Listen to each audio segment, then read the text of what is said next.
Hi. Well, the trail I want to share with you now, I think it's going to be very interesting to watch. It's an urban trail where you will see that there's lots and lots of distractions. And the component that I put at the end is the family of the runner who stops walking. They walk all the trail together, the husband, the baby, and the wife, who is the runner.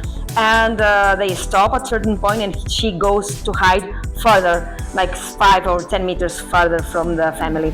And I was curious to see what happens in that scenario. It was the first time we did something like this, and it was really interesting. So as you can see, the trail may seem easy because it's a straight line and then there's an angle to the left, but it's full of little intersections and like areas, little like squares in between buildings that make it more difficult for the dog, because the dog needs to check all the areas, all the little streets and corridors to make sure that he's following the scent. There's also people coming and going, which make it even more difficult. You can see here the drawing of what he did. We didn't record it on the Mantrailing app because the runner didn't have it. But the dog needs to check everything, and then he crosses the street, goes to check on the other side, because we have been there trailing the dog of the runner before, so it was a little bit contaminated, but he just checked the area and continued and made a very beautiful job at the end in the last intersection. In this time I wanted to include the inventory circle in the video, even if I know it will make it maybe too long, but I think it's worth it, because sometimes we don't put it because of that, because we don't want to waste too much time. But some people ask me, did you do the scent inventory? And I just want to tell you, yes, we always do it. It's compulsory for us, and the dog knows it, and the dog needs it because he's used to it, and they want to do it. They want to check the area. As you can see in this area, which is full of dog pee, you can see it in the walls of the buildings. Unfortunately, this is something that happens here. It's quite common. So the dog needs to double check everything. He's a male. He's not castrated, so he really enjoys this moment to check the area, and we have to allow them to do it, right?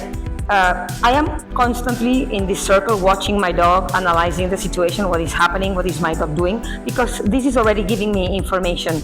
Is my dog focused? Is this area full of distractions or not? Okay, and if the dog had found the trail, sometimes they clearly indicate you with a stronger pull or stronger interest in one place, so I can keep this in my mental map. In this case, I couldn't read anything in particular in my dog. I think he was more distracted than focused on the trail. Okay, so this is why you will see that at the start he has some difficulties to start, which it's normal. It's a very, very contaminated area. As you can see, there's traffic, there's cars coming and going. We are used to this environment. Doesn't scare us. This is normal for us.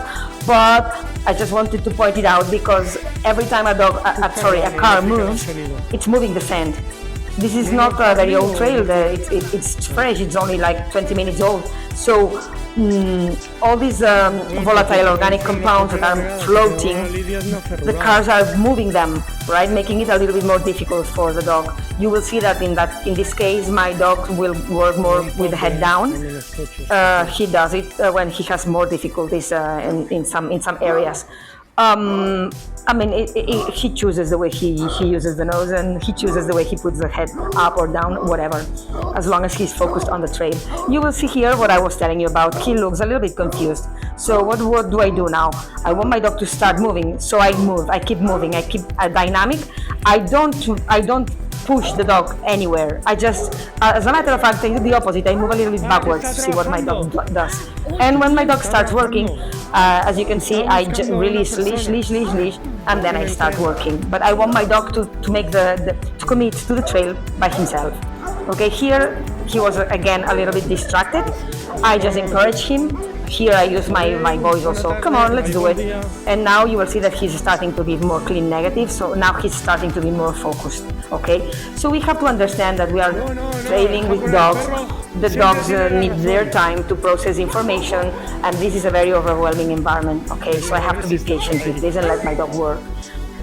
Now he's completely focused. As I told you, he's a male, not castrated, but you will see that he doesn't pee at all in the trail. Okay, so which is great. It's good. I wouldn't mind one pee or two as long as he's not too distracted. But he doesn't do it. He doesn't do it. He really loves the job. He's very focused and very committed. Okay, here we have another negative. You see how he slows down, and then sometimes, like here, he barks like in frustration, and then continues. He will check also this other side of the street, and then continues. He discriminates completely people. He doesn't care about people. He doesn't care about dogs really when he's on the trail. Only at the start he was a bit distracted, but it's nothing, not a big deal at all. Now he's working perfectly. I just follow him. I just watch him.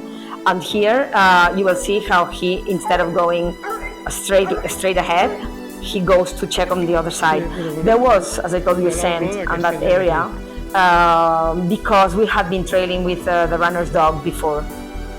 When we trail in one place, we park the cars and then we run some trails around the area, always contaminating it with our scent. But we like it this way. We never avoid contamination. Okay, we like it because we want to teach our dogs and to train our dogs to scent discriminate and to find the freshest scent of the runner. Okay, even if there are more older scent of the runner, only the fresh trail brings the reward. And this is something that we work on while we are training in all the trainings because we do it this way. He checked that area, he discriminated that older scent and continues following the freshest. He gets kind of a little bit distracted by these people, but no, he just checks them and continues. Of course, I let them check people like this because I need to trust him. If that was a blind trail and I didn't know that my runner, I should let him ID the person. So why not let him now do it? Even if I know the trail, because in this case I know the trail, you have seen that I am just following my dog and reading my dog. It's another beautiful negative, and trusting him. If I start influencing my dog somehow, I am already telling him that I know better than him, right? And that instead of following the trail, he should follow me, my cues, which is something that I don't want.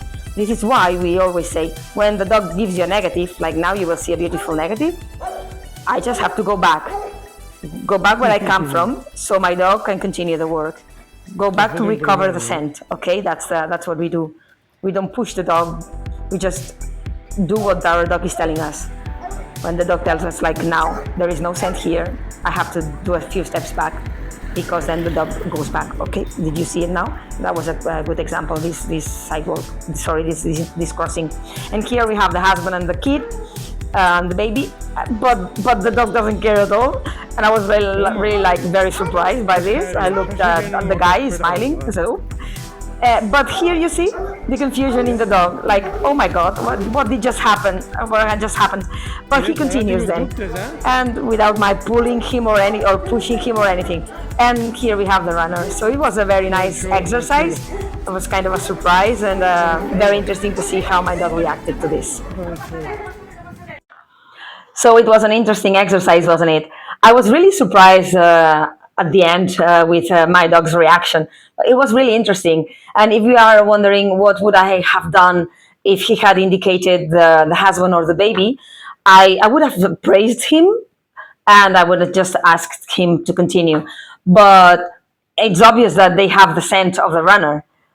So because they live together, it's the husband and the baby, but also they walked the trail together until they separated, okay, at that point.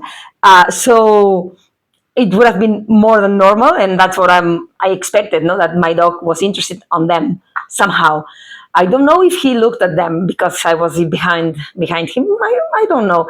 But the fact of the matter is that he discriminated them. I assume that he was so focused on the trail that on the scent that he was following, that he really discriminated them very easily. But it's funny to see the reaction afterwards, a few meters. Like, remember that we always talk about how the limbic system receives the factory information and then the brain processes the information. maybe that's the delay that happens here, no? When the brain says, "Wait a minute, what happened? What happened back there?" Right? But then he says, "Okay, never mind," and he continues. Maybe this, but it was really interesting, and I invite you to do these kind of exercises if you feel like it, and if you think your dog can solve them. Okay, never do something that is too difficult for your dogs. Okay, try to always keep the balance with things, you know, and balance your criteria and deciding what to do. In this case, this is quite an advanced dog. He can work in this area, very contaminated. Although you have seen that he had some distractions at the start, but then he was able to focus. But maybe if your dog is not ready, don't do too many difficult things in one trail. Okay, go step by step, and you will succeed for sure. Remember that if you want to have more information, you can have a look at my blog and the YouTube channel and the podcast or Instagram. Most of these things are in Spanish, I'm sorry, but on the YouTube channel, you can find things in English. And also in Dreamcan Academy, which is dreamcanacademy.com, you can find lots of webinars also available in English.